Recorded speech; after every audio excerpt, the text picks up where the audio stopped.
It's the bird emergency. I'm Grant Williams. I'm a bird nerd. And today, this is the dessert, helping number 3 for World Albatross Day 2021. And so far, you've had New Zealand, the Southern Pacific, the Southern Ocean, Gough Island. And then we've swung over to Mexico, Hawaii, the Northern Pacific.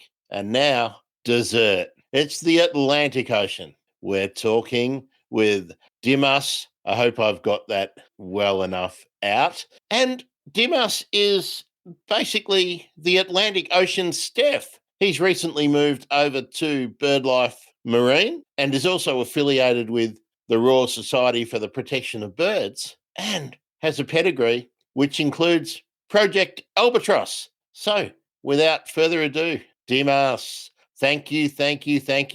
Joining us from Brazil. How are you? Welcome to the Bird Emergency on World Albatross Day. Hi, Grant. It is really amazing to be here with you.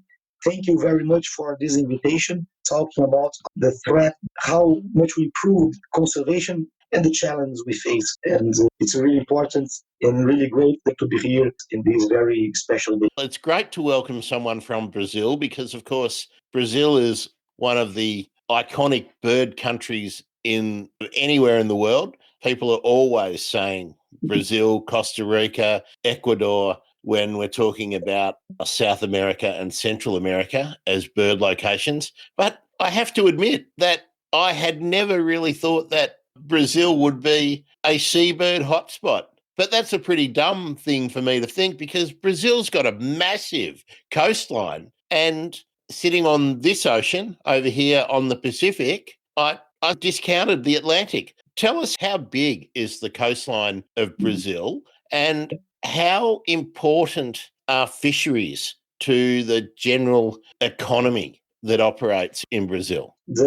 Brazil, I can't tell you the exact number now in kilometers of the coastline, but I can tell you Brazil is a country of continental proportions. So we have this massive in the southwest from the southernmost where I am here with the border with like 33 degrees south to like northern 3 degrees on the northern end. There is a range of temperature and environments. That's an interesting thing about Brazil, as you told me. You have never been, because when people talk about Brazil in general, think about the rainforests, and they see the country as a hot country, climate country. But we're very seasonal. We have a very cold winter. We have penguins on the beach in the winter, the albatross, giant petrel, and Antarctic species on our coast here in the southernmost 0 degrees. And so here is very seasonal and very cold with the presence of those species. And in the southernmost Brazil is very rich for seabirds and other marine because the waters from the Brazilian stream that flows from north to south with warm waters, they encounter the water from the Falklands and rich nutrient waters in front of southern Brazil. And there is a freshwater nutrients flow from the Albatross and massive freshwater bodies that make this area very. So that's why there's so much marine fauna. Dimas, we've been discussing in the earlier installments for World Albatross Day mostly about offshore islands. Now, are the majority of albatross and petrel species that you find in Brazil on offshore islands, or are there significant breeding grounds and rookeries on the mainland? There is no albatrosses breeding in Brazil. All those birds are breeding subantarctic species and all this, I'm sure. But Brazil is a very important feeding area for those birds. Both the breeding, so vulnerable to interact with fisheries, are albatrosses that come from Gough and Tristan, like the Tristan albatross, all this. And we also have albatross from New Zealand, from like the northern royals, southern royals, albatrosses, and also albatrosses in what actually the Brazilian waters for the black brown albatrosses from the Falkland Islands. So most of the juveniles and the adults, they are the most abundant. And for example, in the Africa side, more important foraging ground for albatrosses from the South Georgia colonies. So there is also the Dimas, can I ask you about the different ocean conditions that occur in the south and the east of Brazil compared to the northern coastline, which is adjoining the Caribbean? Are there different populations of seabirds that frequent the Caribbean than frequent the more southerly and eastern coast of Brazil? Yes, the assemblage communities of southern Brazil are characterized by strong presence, abundance in petrels. Because albatrosses and petrels are birds that spend most of their time, they are characteristics for more Arctic and temperate below 20 degrees. So watching petrels, giant petrels, or larger petrels below 20 degrees. And a lot of seabirds that are more typical, they are not frequent in the south and boobies, tropic frigate birds. These are from the tropical region. And are there storm petrels and shearwaters in the Caribbean waters of Brazil? Yes, absolutely. So they are pretty much everywhere. It's quite pretty amazing how these very tiny birds spread across all the ocean and very common and abundant around fishing vessels as well. Prions, the diversity is very high. I pointed out before the species that interact with fisheries, but there is a huge diversity of prions and petrel, waters, skuas occur in this area. It's a seabird smorgasbord. There's no doubt about that. Now, I got when I mentioned that I was speaking to someone from Brazil, to one of my friends, I got the message that I had to ask you about penguins. Are there Brazilian penguins? Yes, it's in the same way we say albatrosses as well. I mentioned here they are in the Brazilian species of birds. They're officially even seabirds, even they don't nest here. And the penguins is the same situation. They're South America. It's very important for them. So the juveniles, they all when they after they born in the summer, all juveniles migrate to Brazil and they follow these movements of the currents. That's seasonally the north to Brazil retreats to more areas. So they follow this seasonal movement. Definitely, because about the species, we have to think about requirements across the life cycle. So they breed, but they rely on other areas for the breeding cycle, and countries have responsibilities for what happens with these birds. It is important that they are listed as seabirds of these countries, and the countries also take for. And that's the marvelous thing about seabirds is that they're global citizens, truly. They can turn up anywhere. And of course, they're having to put up with storms and whatnot. So vagrants are likely to turn up on any coast, really. So just to labour the point on penguins for just a minute longer, Dimas, which penguins would someone be likely to check off their life list if they were to be visiting the shores of Brazil? Yes. Now in the winter on Cassino Beach, southernmost Brazil, is a single beach that goes from the Patos. So it's a massive single sandy beach, and you can find them on the beach. You can find giant pets flying them from the beach. So megafauna. Okay. So I'm assuming that you Hello, have caught. Yeah, Dimas, can you hear me? Hello, Dimas. Can you hear? Yep, I can hear you. Can you hear me? Yep. Okay. Can we just talk a little bit more about some of those other coastal birds? Penguins, plovers, cormorants, are they all in your region in Brazil? Yes, yes, absolutely. And that's good that you asked this question because I have to briefly describe what it looks like where I live. So it's a massive and estuary of a massive coastal lagoon. It has 10,000 kilometers square, and the estuary is 1,000 kilometers. This is all in a sandy beach, grasslands, and wetlands. So we have wetlands with salt marshes and freshwater wetlands across these wetland systems. So cormorants, egrets, gulls, all birds and seabirds, lots of nesting grounds, and you can see these birds in on freshwater wetlands. It's very important for short migrating shorebird, the sand beach We can find lots of knots. I'm bad for the English name of. Yeah, I'm thinking that you've got sandpipers and curlews and everything, stints. What I would like to know, is the estuary a Ramsar protected area? Yes, yes. The Bachelor Ramsar site in wetlands. Have you heard about the Brazilian stork, water birds from Brazil? All these massive. Sounds amazing. And yes, we always think about Amazon jungles when we think about Brazil, but your location at the southern end of the Brazilian coastline just sounds like somewhere that more and more bird watchers need to put on their bucket list. It's called the Uruguay and Argentina biome. So it's the cowboy region. Yes, what we call the gauchos. The gauchos, exactly. Yeah, Now, it's a special tea that we drink, and of course, culture is very strong in the culture. Where the southernmost Brazil, like the North Brazil. Now, what I know about gauchos can probably be written on the back of a postage stamp, Dimas, but what comes to mind for me is sombrero wearing men on white and palomino horses and ranching cattle. So, do you have conflict with the agricultural production in the region and for things like runoff affecting water quality in the estuary? And are there conflicts with the usage of the beaches by humans with their pets and dune buggies, horses, things like that? Yes, absolutely. This is the problems that we find everywhere across the world in the wildlife. So basically, I think that's very important economically as well. So there's activities and containers and all this kind of stuff, industries. So there is a lot of management programs incorporated to these activities,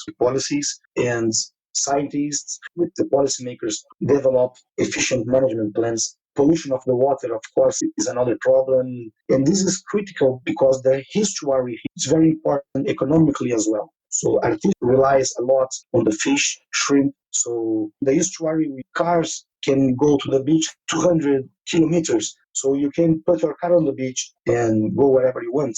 And here is as a beach, number of thousand and 100,000 people that come to our vacation completely occupy a very important foraging and by these kind of activities. So the beach is.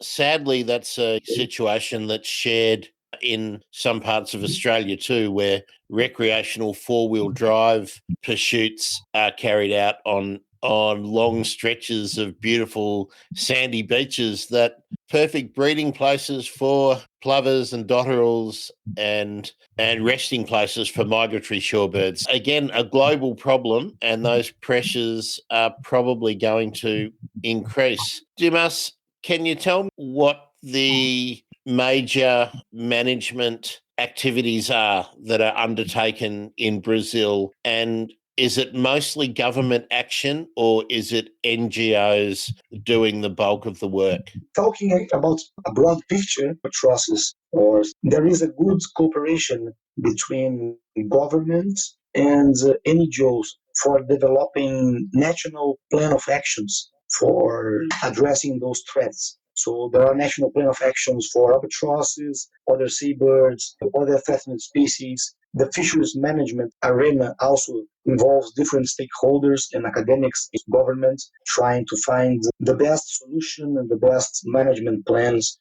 But so by the government and supported by the academics, and these include also very important actions for the seabirds. The bottleneck, and that's not the case only in Brazil, but we can talk about this, is the implementation of such management that requires lots of people, and the government don't have the resource to enforce the needed actions and this kind of stuff. So the work being done on this sense, it's very important, but there is also important steps to be done and challenge to outcome. How are the management decisions and the policies developed in Brazil? Are they species specific? Are they habitat specific? Or are they geographical in nature? The management and conservation plans, if we talk about, we can't really make this division. I think there are so many different levels of management because, for example, all the pristine natural areas like salt marshes, wetlands, these ecosystems are protected areas. So it is a protection by ecosystem. So the ecosystem-based protection. For example, different species on the species level, of course. But there are national plan of actions, and most of those actions are the target of species. For example, seabirds, marine mammals, small marine mammals, albatrosses, fish, freshwater fish. So there are different levels on species and ecosystems, the management, and also different levels of organization. And I can even list in levels, instruments and actions that cannot be making a list here. One of the things that I'm always struck by, Dimas, is that often there is a lot of effort put into policy development and research and awareness raising, which I guess is what I do. So I guess that's what I'm adding to as well. But there isn't an equal amount of effort and impact when it comes to carrying out the policies and actually protecting areas. Is that a situation that is occurring in Brazil? And perhaps if you are able to talk about maybe the rest of continental South America? I can't really speak for other countries. For example, I can speak more about how things are in Brazil, even how things are speaking broadly. When you ask about implementing, creating, research, and there is all different requirements for every step of the process. And for example, creating the process research that's and produce information to guide any policy that's a policy is needed for any threats that need to be addressed should be addressed. So the first step, so produce information is needed to indicate our intervention and what measures the management should be. Very important part of the process.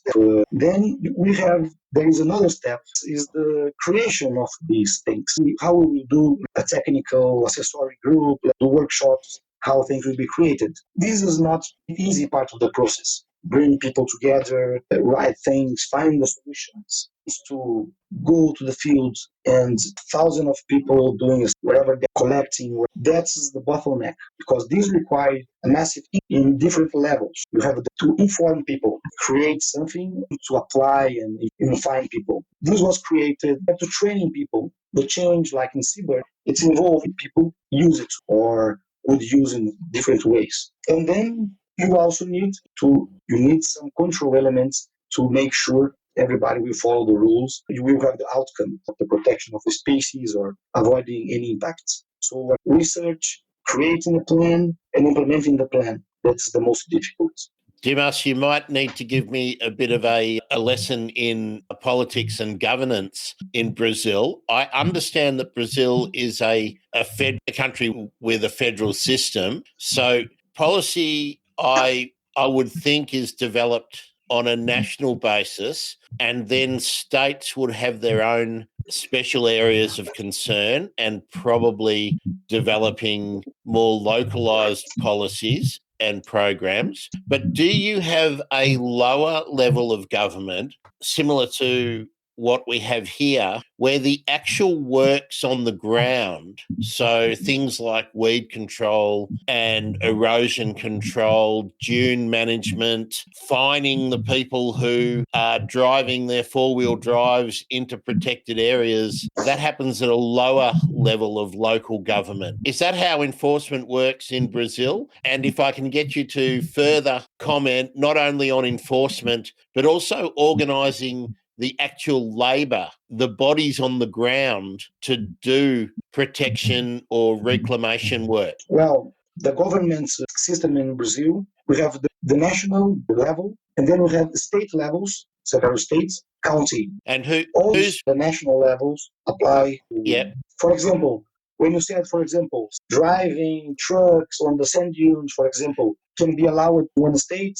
That's what you told me about your situation. Yes. And So here, the protection of the environment, for example, permanent protected area, so it applies to everybody. It's a federal law. And all agents, like the police on the streets, environmental policies and enforcement agents, and the environmental protection across the states. The states can be more, like in the southern states, we want to be more restrictive in relation to some conservation aspects, but we can't be less. Okay, I understand that. And if you were organising something through your work at BirdLife, perhaps protecting a particular area in your region that involved signage and maybe fencing off some dunes or some particular vegetation, would that be organised in conjunction with the local government, or would that be done hand in hand with the state government, or would that be done with a federal agency? All the options are right. You can make any project. There is now municipality project for restoration of salt marshes in partnership with the port. But in the state level, you can make projects, and in the national level. So there are environmental and conservation projects at all levels. Okay, now can we move a bit more to something that I've asked everybody so far in World Albatross Day, and that is how important generally within the Brazilian population and in the sort of political considerations that people make when they are heading off to vote, how important is environment, conservation, climate change these days? Would you give it top 3, top 5, or top 10 for most people? Unfortunately, I can't remember the main reasons, like priorities for which people vote. Tragic, arised situation, or wish or desire environmental protection, address climate change, human rights, and kind of stuff. And on the other side, there are more also radical people and everybody that defend the environment on the other side. So, and I can't really say that there is any like top motivation. Yeah, no, and the purpose for asking that is just to get a comparison, because in recent years, climate change in Australia has started to become a probably top 3, top 4 issue. And in the 80s, the environment was very high. But for a lot of years, all environmental policies slipped down to about number 10. Now, I just want to labour the point just a little bit, if I may, Dimas. When election times roll around, whether it is local or state or federal, do both sides of politics produce or promote their environmental credentials, or is it really only what we would nominate the leftist side that promotes that? If there was a national debate between two candidates, would environment even get discussed? Yeah, absolutely. The environment is very important, is in the agenda. Everybody must address and at least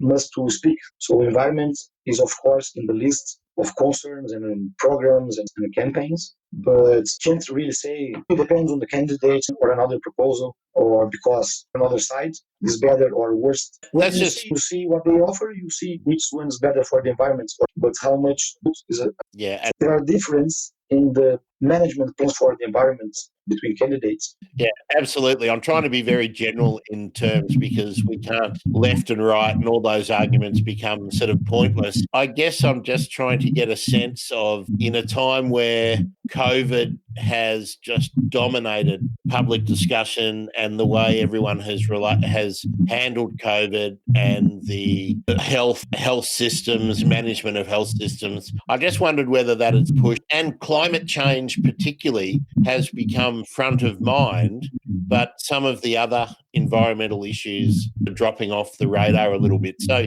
I don't want to put you on the spot, because I know we're not talking politics, we're talking action. Yeah, no, absolutely, absolutely. I can just mention as a curiosity and a fact is that climate change and environmental, for example, the southeast Brazil or the central region that is very important for the Brazilian economics produced by the Amazon forest and all the forests. And the most deforested, the less rain to the central and southeast Brazil. So you have shortage of water, don't have water for producing. So this is a very important impact. In this moment, we are suffering, but people cannot act accordingly, industry and governments and everybody, to prevent that this will happen and bring costs economically. We are destroying the cities and agriculture, cutting off the forest. Yes, certainly.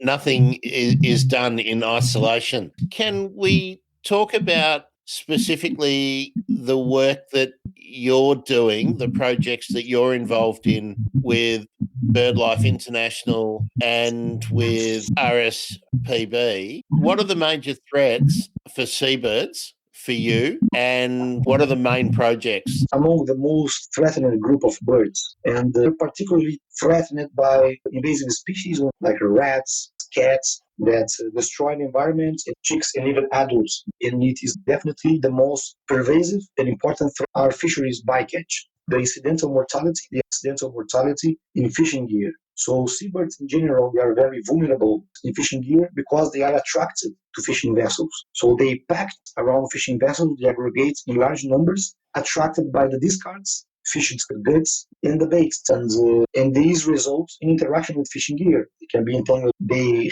die, they draw. When the long line vessels are navigating in the long line, the birds follow the vessels, trying to take the baits, and they take the baits most of the time, but eventually they get hooked and draw. So there is a huge mortality affecting particularly the large petrels in global fisheries. Both the pelagic, the fish sharks, fish, and another thing is that are so threatened because their life cycle. They sexually mature after 10 years. Whenever the breeding process takes a whole year. It's like around 4 months incubating the eggs and age provisioning the chick. It's a single egg of care, and this chick, if survive, will come to breed in 10 years. So they just replace the artificial mortality. So the natural mortality is they basically introduce this increased mortality rate, the populations simply of the extinction. And mostly because, and of course, other threats, species, climate change driven environmental change affects food availability, environmental conditions on breeding areas, like strong storms, things. So apart from the global efforts that BirdLife and other NGOs like Royal Society for the Protection of Birds are doing, what specific actions occurring in Brazil and that you're involved in? I have to briefly tell history here. I'm working for protection investigation by 30 years old of existence. Basically, developing partnership with fishers, establishing a network, collecting information about seabird bycatch, and developing mitigation measures on board fishing vessels. The fisherman as a partner for an experiment at sea. So, of course, this work evolved on 2008. The Albatross Task Force came to work in Brazil, and it was developed, and it was very productive, and it basically observers and also using the fishermen out observer, because we give them sheets, specific sheets to report bird bycatch conditions, variables of information for us. So this helps us to understand how mortality varies seasonally, what are the levels of mortality, and a relationship of trust. So for research purpose only what's happening, and we also are able to convince fishermen to change their fishing gear. For example, do some tests which that's change the position of the weights, or using, for example, let's say innovative mitigation measure that protect the hook beyond the reach of the birds. This is a very important aspect of the trials in commercial fisheries, because the fisheries, when they go to the sea, they have a very expensive. So changing the fishing gear is very sensitive. So they are assuming the risk. So this is very important. We learn about a lot from fishermen, by fishermen, if it's not in partnership with them, with their feedback and background and experience. So all this work have been developed with fishermen. Developed a model of bird scaring line that now is recommended by, we help it and understand the light regime as a mitigation measure based on the research, how changing the position of the weights will increase the night setting, and also developing the Hookpod. It's a very innovative mitigation measure that we have been trialing this in Brazil since 2011. when the first trial with the Hookpod started. So we have been a partner in the development. Yes, and I can't let the opportunity go, Dimas, that I can't remember if it was episode 3 or episode 4 that I spoke with Dr. Ben Sullivan, one of the developers of the Hookpod. So, yeah, big fans of the work of the Hookpod here at the Bird Emergency. And it's great that the uptake of the Hookpod and changing the setting methods for the lines is increasing around the world, and that more fisheries are taking it on. Oh, that's great. Absolutely. So I was talking about how we start to understand the bycatch levels, develop the solutions, fishermen, and now there's another phase in Brazil that's about the public policies. So Brazil, it's now signatory for the conservation of albatross and petrels, the ACAP, and also Brazil has its own regulation for protecting seabirds from bycatch and long lines. So now every single vessel below south of the 20 degrees south are required to use line weighting and set the hooks as the three mitigation measures for all pelagic longline fisheries. And we also have, as I said before, the National Action Plan of Action as well. So things are moving well in Brazil. There's lots of public policies, but as I told you, a long step. But that is really good news that more and more fishing operators are doing the right thing, and that the enforcement is there, and that the will is really there to continue reduction of bycatch. That's fabulous. Now, let's deviate a little bit from albatross specifically. Let's find out about you. Let's meet you. How long have you been with Birdlife Marine over there? And would you consider yourself an academic or a practical conservationist? My RSPB, they start at the same time in 2011. After I finished my master's, I applied for this position. That was a position from Project Albatross to develop the ATF work. So I became an Albatross Task Force Instructor and I worked on this position until 2014 when I moved to UK for doing my PhD at the University of Philip. So in my PhD, I worked with giant petrels from South Georgia and how fisheries and climate change affect their demography, survival, and population projections. So that's when I came back to Brazil, I started to straight away coordinator of project in collaboration with the ATF, but since 2011, including the PhD, Birdlife Task Force also regularly, continuously in Project Albatross since 2011, focusing on reducing seabird bycatching. So in that time from 2011 up until you went to the UK to do your PhD, was any of that work that you did placing you actually on fishing vessels as an observer or collecting data? Yes, of course. Because that's one of the things I try and do with the show, Dimas, is to actually explain what people do. Because when we see a picture of you on a website and your title, your position description, that doesn't often tell us what you actually do. So you've been out there on the boats, dealing with the fishermen, helping them collect and collate records, making sure that the record keeping is accurate. And then you are also back in the office with the rest of your team, analysing data and then communicating that to all the policymakers, decision makers, but also people like me and students and the community at large. So can I get a sense from you about how much of the work that you do is desk-based and how much of it would be what we would loosely term hands-on in the field? So let's go. That's a good point. So from 2011 to 2014, structure, task force is structured. And as task force, and that's is one of the differential of the program. It's boots on the deck. That's where things are happening. So yes, quite often vessels, and those vessels are steel vessels, small, like 25 meters, performing fishing trips from 2 weeks. And sorry, Dimas, are they basically independent owner operators, or are they part of a larger fleet and working from what we would nowadays term a factory ship, a mothership? Before this question, I forgot to thank you for my job described. It was really precise. The things you told about how the work was really precise. And I was working from the deck of the vessel, drilling mitigation measure, training fishermen, going to conferences, working papers, analyzing data, and engaging with all levels of the work I was experiencing at the same time. Then when I was doing lots of field work as well, and when I came back to Brazil as a scientific coordinator, then I was not anymore. I just went for a short document fishing trip,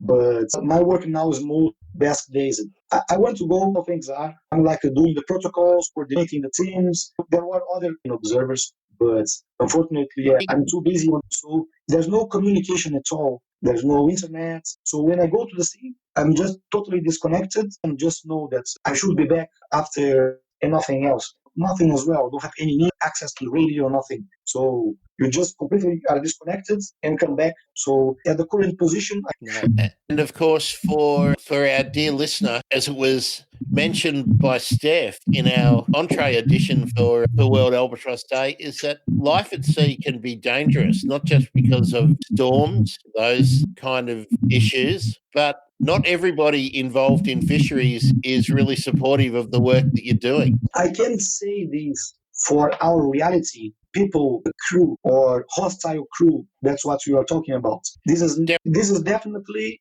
an issue. It's widespread, specifically on the high seas, but this do not apply for our reality here because we go on the vessels voluntarily. So we are welcome, but especially when we are doing trials, controlled trials, setting experiments, changing the routine on the vessel. So do an experiment in a commercial trip. So we are always welcome. Fishermen are friendly, but the fishing vessel is a dangerous place. So this engineer, it's cut you badly. There are storms. We are on the deck all the time. There are sharks coming from the board. So it is a dangerous environment. Training and everything's fine.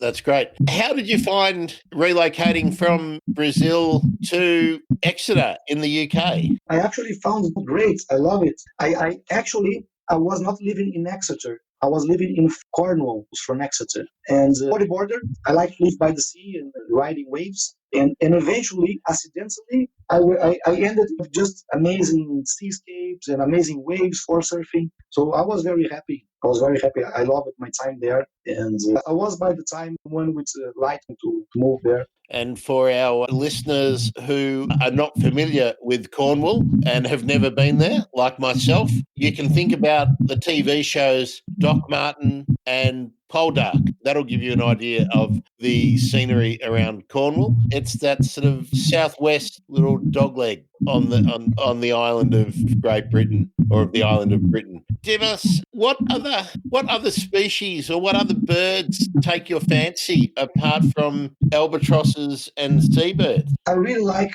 the birds I'm most attached with are the ones I have been working with, and I really appreciate and enjoy their ways. And I have some particular way that I see these birds because I have been so. The boobies, I really like the boobies. I have been working with brown boobies in the Sun Peaks. That's a very tiny rock, kilometers from Brazil. It's the territory, and on this tiny island, the whole archipelago soccer field, very very tiny, the little house. 2004, when I was an undergrad, and I also got living abroad also under my undergrad work. I have been working with the on grad, so I'm really amazed by those kind of birds. It's the boobies and gannets. In my masters, I have been working with breeding ecology all the time in their colonies, and I really love those birds as well. How elegant the are and all this fishing. I haven't done an episode with Herons Egrets yet, Dimas, so I might be calling on you again to share some of your experiences with those birds because, yeah, they're pretty amazing, especially if they're doing the umbrella fishing. That's always amazing. Absolutely. And as I told you, I live in a place that's just freshwater wetlands, beach, and those birds, they benefit from this heterogeneity and are really abundant.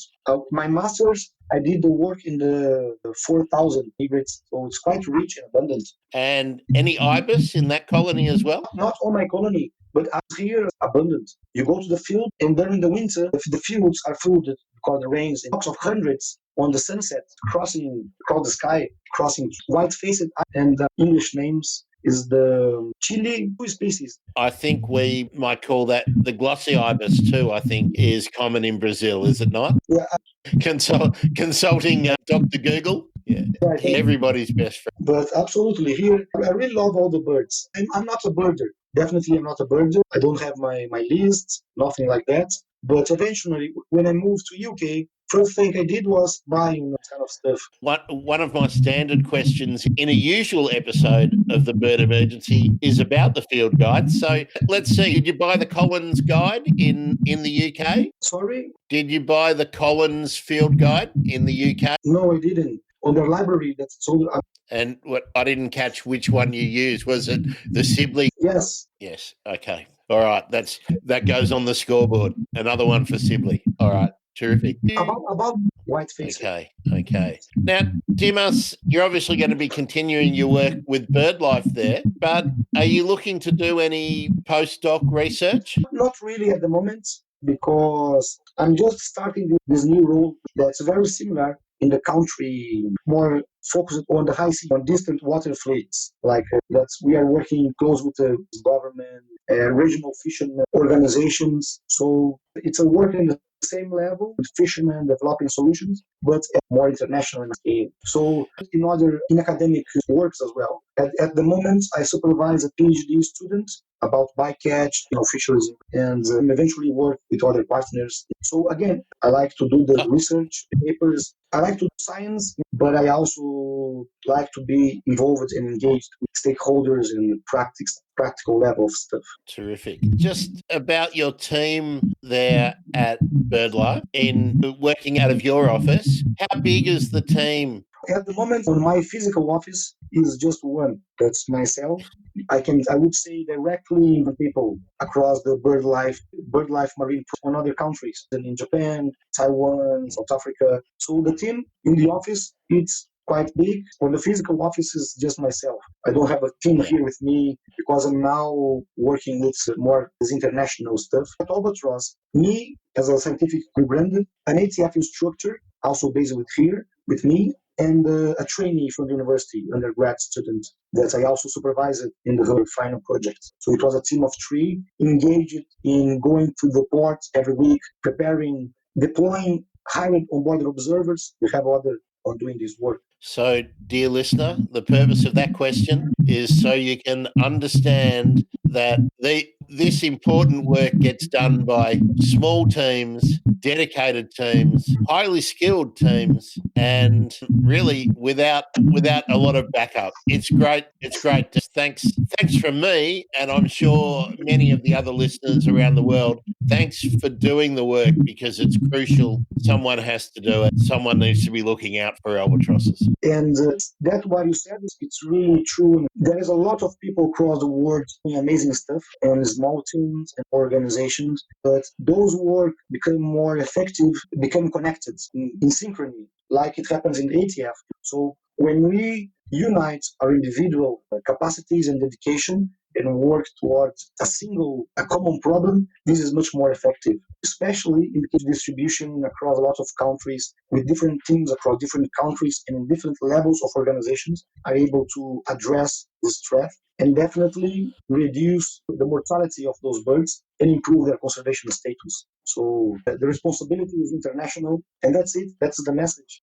Now, I've managed to establish a couple of things today. One, that nobody does your photocopying or brings you a coffee. So that's good to know. And the other thing is, I've worked out that seabirds don't read maps. Exactly. They don't read maps. That's right. And neither do fish, which is an important thing when we're talking about seabirds. Thanks so much for giving us so much of your time. We can now let off the fireworks. Woohoo! Happy World Albatross Day, everybody. Pleasure to meet you, Dima. And I hope that we're speaking again sometime about herons and egrets and spoonbills and your amazing location. I'm Grant Williams. This has been the Bird Emergency. Thanks so much for listening. Happy World Albatross.